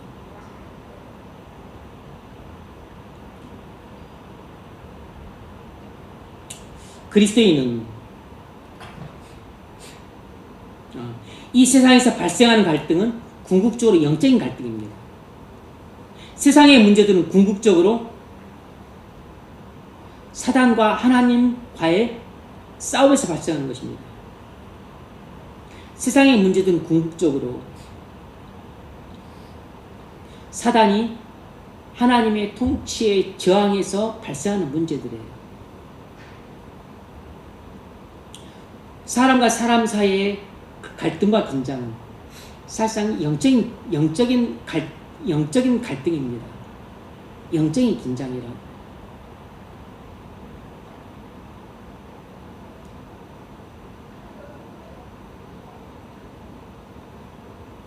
똑같이 주님이 통치하시면 그리고 영적으로 갈등하고 영적으로 싸우지 않죠. 막 갈등하고 말다툼하고 뭐 관계 끊고 그리고 척지고 원수지간 되고 이렇게 살지 않죠. 나도 주님이 통치하고 상대방도 주님이 통치해서 그렇게 하나님 나라가 이루어지면 갈등이 없다고. 근데 나는 주님이 통치하시는데 상대방은 마귀가 통치하거나 상대방은 주님이 통치를 하는데 나는 죄가 통치를 한다면 그럼 갈등이 생기는 거죠. 모든 사람 사이의 갈등은 영적인 갈등입니다. 그건 왕이 다르기 때문이에요.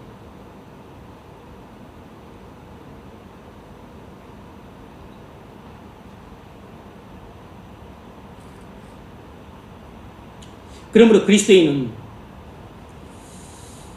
현상을 단순히 육안으로만 보면 안 되고 영안으로 볼 줄 알아야 됩니다. 우리는 현상을 단순히 수평적인 수준에서만 봐서는 안 되고 수직적인 관점에서도 봐야 됩니다. 이것이 영적인 관점이라. 내가 동료하고 이렇게 갈등을 빚어요. 뭐 어떤 생각이 다를 수 있죠. 오늘 하는 게 낫다. 그러지 말고 다음 주에 하는 게 좋겠다. 무슨 또 뭐 뭐가 있는데 이것은 그날 이 행사는 하는 게 좋겠다. 아니다. 이 행사는 안 하는 게 좋겠다. 좀 생각이 다르고 뭐 기호가 조금 다를 수 있겠죠. 옳고 그름 판단이 다를 수 있을 거라. 다르다고 해서 늘 갈등하거나 싸우는 건 아니지. 근데 그 서로 생각이 다르고 그리고 판단이 다른데 그것 때문에 갈등을 빚고 그것 때문에 서로 또 싸우고 또 사이가 나빠진다면 이건 갈등이죠. 이런 갈등은 근본적으로 영적인 갈등이에요.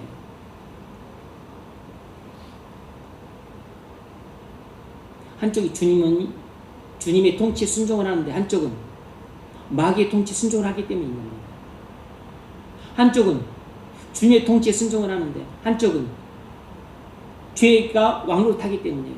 아니면 둘 다 죄가 왕노릇하기 때문인 겁니다. 많은 경우는 둘 다 죄가 왕노릇하기 때문인 겁니다. 많은 경우는 둘 다 마귀가 왕노릇하기 때문이에요.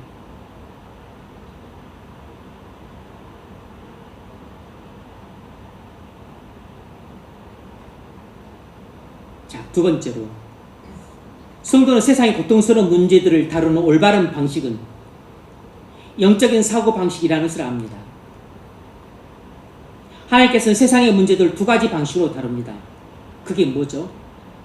그리스도인은 세상의 고통스러운 문제들을 다루는 올바른 방식이 영적인 사고 방식이라는 것을 알아요. 하나님은 세상의 문제들을 두 가지 방식으로 다루는데 그게 무엇이겠습니까? 첫 번째는 하나님은 여러 가지 방편으로 악을 제어합니다. 이게 소극적인 방식이에요. 하나님이 여러 가지 방편을 통해서 악을 제어하십니다. 그래서 세상을 여러 나라로 나눠놓고 경계를 정하셨어요. 세상을 여러 나라로 나눠놓고 경계를 정했습니다. 서로 침범하지 못하도록. 그리고 세상에 나라에 지도자들을 세우고 권세자들을 세우고 관리들을 세워서 악을 통제합니다. 법과 제도를 정해서 따르게 만들고 어기는 자들은 형벌을 내려요. 하나님이 이런 식으로 악을 제어하십니다. 정부를 통해서, 국제사회를 통해서, 국제회의를 통해서, 또는 교육을 통해서, 또는 문화를 통해서 여러 가지 방편으로 하나님은 악을 통제하고 계세요. 교육을 통해서 하고 계시죠. 여러분, 문화를 통해서 하고 있습니다. 노래를 부르는 것을 좋아하고 또 노래를 부르면서 그러면서 막 다른 사람을 해치고 잘 그러진 않죠. 그럴 마음이 줄어들어요. 노래를 부를 때는 기쁘고 즐거우니까. 운동을 통해서 그 일을 하고 있죠. 운동을 하면 또 정신이 맑아지고 몸도 마음도 좀 건강해지니까. 운동을 하면 마약 같은 것을 안 하게 됩니다. 운동을 하면 술을 좀 피하게 되죠. 운동을 하면 몸과 마음이 건강해지니까 죄악으로 쏠리는 것을 좀 막을 수 있어요. 소극적인 방식입니다. 이런 것들은 사람을 영적인 사람으로 만들지 못해요. 하나님이 이런 방식을 통해서 세상의 악을 제어하긴 하시지만 이런 것을 통해서는 사람을 영적인 사람으로 만들지 못해요. 두 번째는 하나님이 그리스도의 구원을 통해 근본적인 치료 방식으로 세상의 문제를 다루는 것입니다. 하나님이 그리스도의 구원을 통해 세상의 문제들을 다루세요. 하나님이 그리스도의 구원을 통해 세상의 문제들을 다루십니다.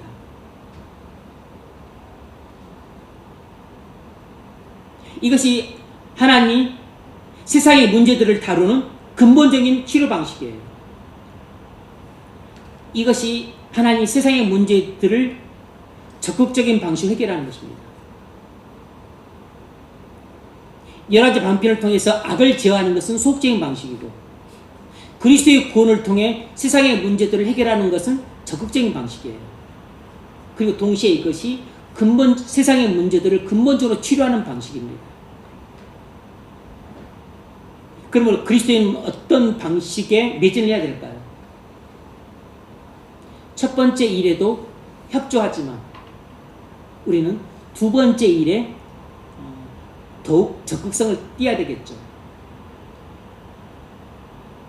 하나님은 사람을 이 악한 사회에 대해서 끌어내어서 하나님 나라로 옮기십니다. 이것이 세상의 문제들을 가장 근본적이고 적극적으로 해결하는 방식이에요. 사람들 이 악한 사회에 대해서 끌어내서 하나님 나라로 옮기는 것입니다. 마귀의 선악에서 끌어내서 그리스도께로 인도하는 것입니다. 그래서 그렇게 되면 사람들 마음속에 죄짓기를 싫어하고 그리고 주님 말씀에 순종하고 싶은 마음이 들어가는 것이에요. 죄짓기를 싫어하는 마음 그리고 주님 말씀에 순종하고 싶은 마음 이게 동시에 생기는 겁니다. 이게 바로 세번성이라고. 중생할 때 세번성이 생깁니다. 그래서 죄짓기를 싫어하고 그리고 순종하기를 기뻐하는 마음이 생기는 거죠. 이것이 하나님이 세상의 악을 근본적으로 치료하는 방식입니다.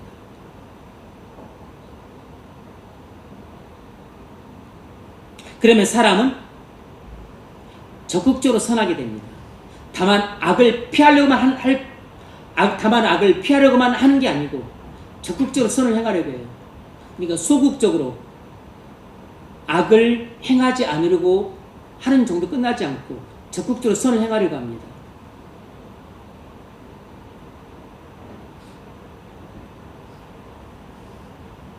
세상의 문제를 해결하는 방식은 악을 통제하는 방식이 있고 더 나아가서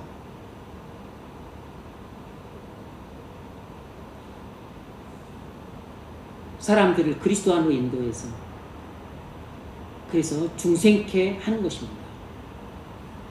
그래서 악을 미워하고 그리고 적극적으로 선을 행하는 사람으로 변화시키는 것이에요. 하나님이 이 두 가지 방식을 통해서 이 세상의 문제들을 다루어 가세요. 근데 세상이 할 수 있는 것은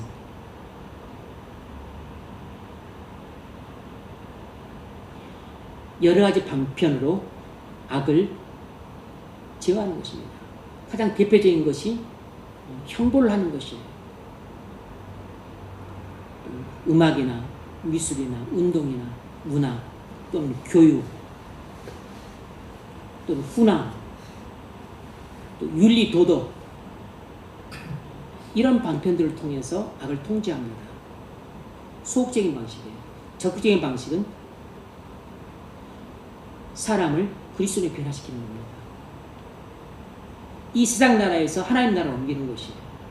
그래서 그들을 그리스도를 믿게 해서 중생케 시키는 것, 사람을 그리스도를 믿어 중생시키는 것, 이것이 세상 문제를 가장 근본적으로 해결하는 방식입니다.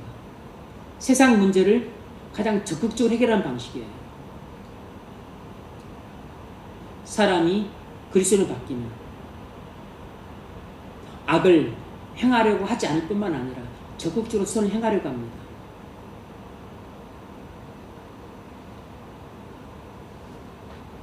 이것만이 세상 문제를 해결하는 근본적인 치료책입니다.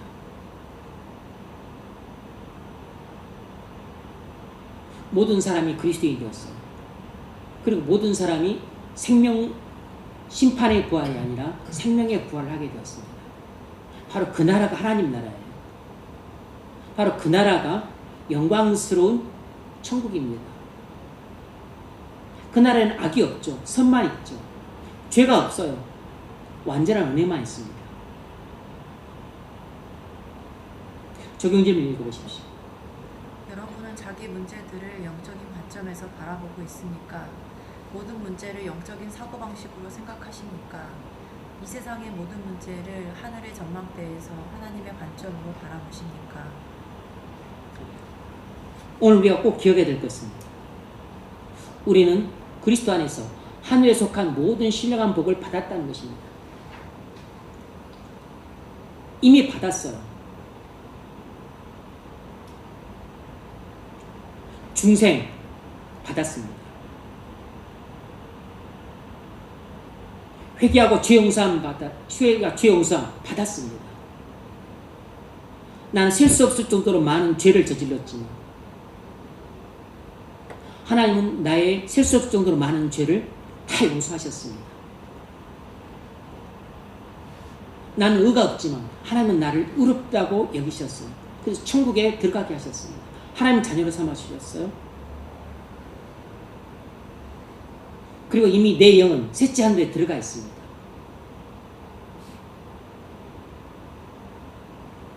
나는 아직 부활하지 않았고 영광스러운 몸을 갖지 않았어요. 장차 갖게 될 것입니다. 나는 이미 그리스도 안에서 하늘에 속한 모든 신령한 복을 받았습니다.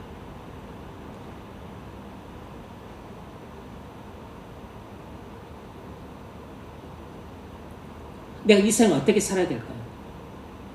두 나라 국민으로 살아야 됩니다. 이 세상 나라 국민으로도 살아야 되고 하늘나라 국민으로도 살아야 돼요. 두 가지 의무를 다 해야 됩니다. 두 가지 책임을 다 져야 돼요. 하지만 이 세상 나라는 잠정적으로 살기 때문에 잠정적으로 사는 이 세상의 국민으로서 잠정적이지만 책임과 의무를 다해야 됩니다. 나는 영원한 하나님 나라에 살기 때문에 영원한 하나님 나라의 국민으로서 영원한 책임과 의무를 다해야 돼요. 어느 한 극단을 흐르면 안 됩니다. 한 나라의 시민으로만 살면 안 돼요. 두 나라 시민으로 사는 것이 균형 잡힌 신앙입니다. 균형 잡힌 삶이라 두 나라 시민으로 착하고 충성되게 사는 것이에요.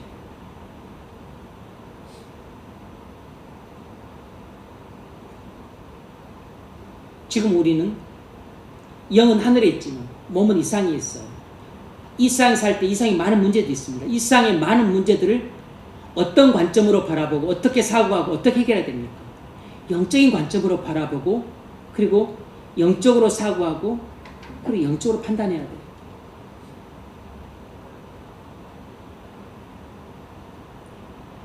이 세상의 많은 문제를 어떻게 해결할까요? 이 세상에 차고 넘치는 죄악들을 어떻게 다뤄가야 될까요? 첫 번째는 이 세상의 방식입니다. 이 세상의 여러 가지 방편들을 통해서 넘쳐나는 악들을 제어해야 됩니다. 형벌을 통해서 때로는 엄중한 형벌을 통해서 제어해야 돼요. 그러나 교육을 통해서 문화를 통해서 운동을 통해서 그리고 때로는 윤리나 도덕도 필요합니다. 그 불필요한 게 아니에요. 소극적입니다. 근본적인 해결책은 사람들을 그리스도로 만드는 것입니다.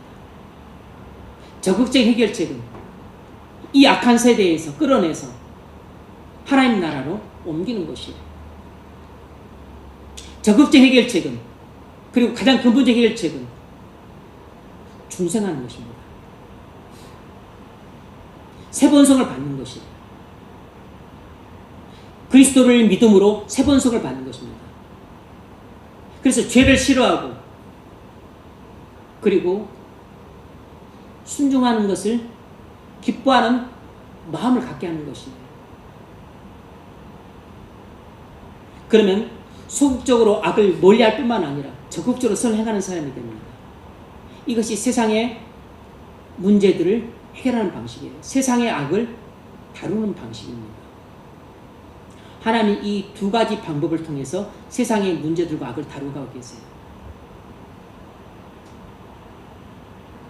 우리는 소극적인 방식으로도 협조를 해야 되지만 우리가 정말 힘써야 될 것은 이 세상을 위해서 정말 할 수 있는 최고의 선한 일은 전도하는 것입니다. 그리스도인 만드는 것입니다. 사람이 중생하는 것입니다.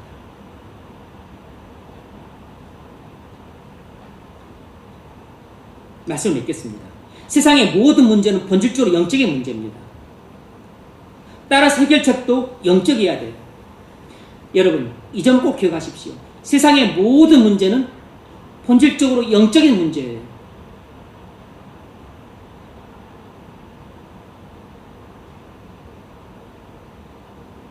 다카이치와 시진핑이 그렇게 싸우는 것, 그게 영적인 문제입니다.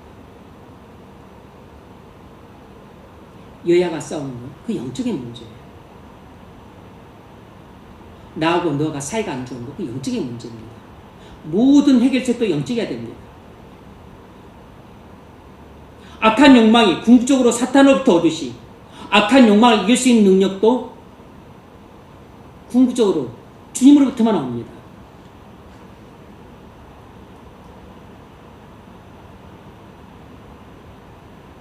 주님 안에만 영적인 문제를 해결할 수 있는 해결책이 있어요. 주님만 영적인 문제를 해결하실 수 있는 능력이 있습니다. 그러므로 우리가 주님 안에 거하면 영적인 문제를 해결할 수 있어요.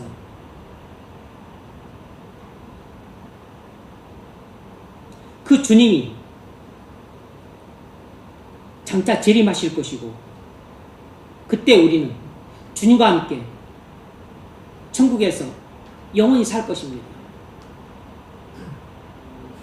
그러면 원수들이 진멸되고 죄악들이 진멸될 것이에요. 하나님 나라가 완성될 것입니다. 그러면 모든 갈등, 긴장, 싸움은 다 없어집니다. 우리는 완전한 평화를 누려요. 완전한 사랑을 누립니다. 그리고 영원한 안식을 누려요. 현재 우리 상태는 죄의 짐을 지고 있기 때문에 고달픕니다. 우리의 중간 상태는 낙원에서 안식해요. 굿입니다. 우리의 최종 상태는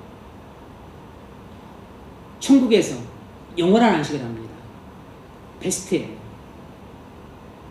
그래서 기독교인은 근본적으로 낙관주의자입니다. 지금 사는 것보다 죽으면 더 좋고 베터. 굿이 아니고 베터네. 지금 사는 것은 굿. 죽어서 낙원에서 안식하게 되면 베터. 그리고 천국에서 영원한 안식을 하게 되면 이게 베스트예요.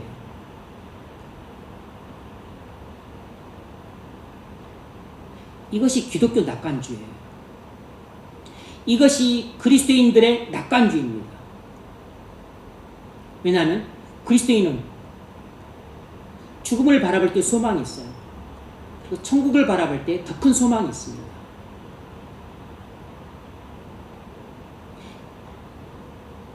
그래서 그리스도인은 항상 낙관적입니다. 그리스도인은 낙관적인 사람이에요. 오해하시면 안 됩니다. 세상에 대해서 낙관적이라는 게 아니에요. 많은 사람들은, 진화론자들은 세상에 대해서 낙관주의입니다.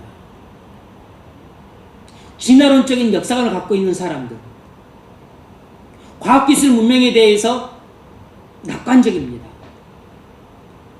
그들은 세상에 대한 낙관주의자들이에요. 아닙니다. 그리스도인의 낙관주의는 이 세상에 대한 낙관주의가 아닙니다. 이 세상은 장차 망할 성인데 무슨 낙관이 있겠습니까? 그리스도인의 낙관주의는 지금 이 세상에서 죄의 짐을 지고 고달프게 살지만 주님이 함께 하시기 때문에 굿, 좋아요. 좋습니다. 그런데 죽어서 낙원에서 안식하면 better, 더 좋아요. 천국에서 영광스러운 몸으로 영생하게 되면 그건 베스트입니다. 가장 좋은 것이에요. 이것이 바로 기독교 낙관주의입니다. 이것이 바로 그리스도인의 낙관주의라고. 여러분은 이 관점을 갖고 꼭 낙관주의자가 되셔야 됩니다. 여러분이 정말 그리스도인이라면 여러분 인생에 대해서 낙관주의자가 되셔야 됩니다. 기독교는 낙관주의예요.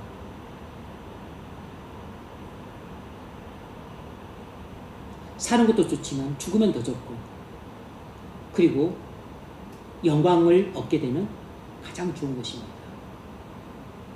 그러므로 여러분이 그리스도인이라면 반드시 낙관적인 인생관을 가지십시오. 반드시 낙관주의자가 되세요. 기독교는 본질적으로 낙관주의입니다. 근데 여러분 꼭 오해하시면 안 돼요. 많은 사람이 또 헷갈려서 오해를 합니다. 세상에 대한 낙관주의가 아니에요. 과학기술에 대한 낙관주의가 아닙니다. 세상은 장망성이기 때문에 절망적인 곳이에요. 세상에 대해서는 절대 낙관할 수가 없습니다.